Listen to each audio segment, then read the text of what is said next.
When God tells me to go and to do something, I do it immediately because I know there's a covering on our life and he'll take care of it. Amen. So yeah, that's where we are now. And this summer, during that whole thing in Puerto Rico, I do want to point out that my ex did come to me and he repented, he apologized, and we're good friends now. That's the father of my child. I would never speak ill of him, especially to her. So we're on good terms. But I told him in the beginning, like, Jesus died for you too, Right. and you need to figure out why. And Right. it's not my doing to do so. So I didn't really take that split. It hurt, but I didn't really take it personally because Personally. I knew that it was an issue with him and how he grew up. And so yeah, and so in the summer, my job was like, we're gonna have to move your position in house. You're gonna have to find something else in January. And for the last 2 years, I had been publishing and creating content for conservative companies on the side.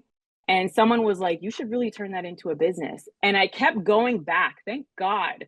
I thank God that you still allowed me to log in. You know, you can log into your to your program, because I would constantly log into that to keep taking notes on, okay, this is how I'm publishing other people's work. And I was doing it for free at the time. And I went out on faith. I said, let me start a publishing company. And I heard this gentleman say, whatever you're supposed to do in life, you can do it without taking count of the time. So if you can sit and do something and you forget about the time and time just flies by, that is what you're supposed to do. So one day I was creating content for someone and it was like 3 a.m. And I was like, wait, that's what Like, I'm this is supposed the to do. thing. Yeah. So right now in January, when I officially launched my business, the second month or the first month, and with one client, I made more money than in my job in 1 month.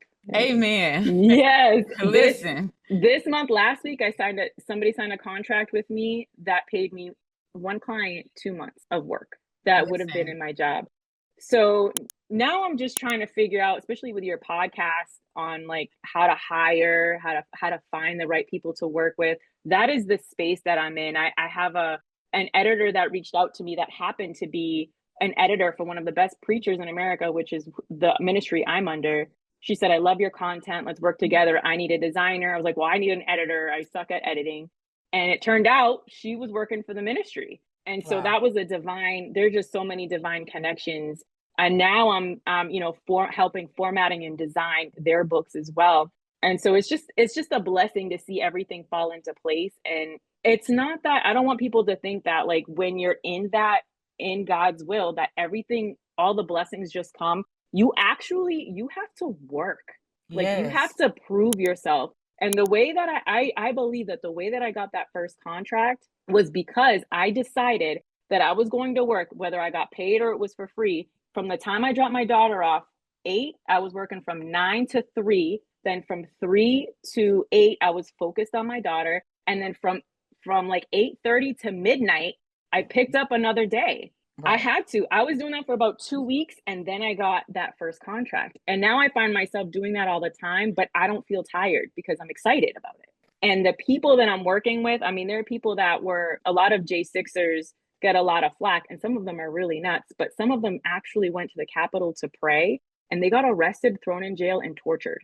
And their stories are insane. And so a lot of the conservatives, I'm working with them because they were slandered in the media, they were misrepresented. And I enjoy being able to tell their stories freely without having any repercussions.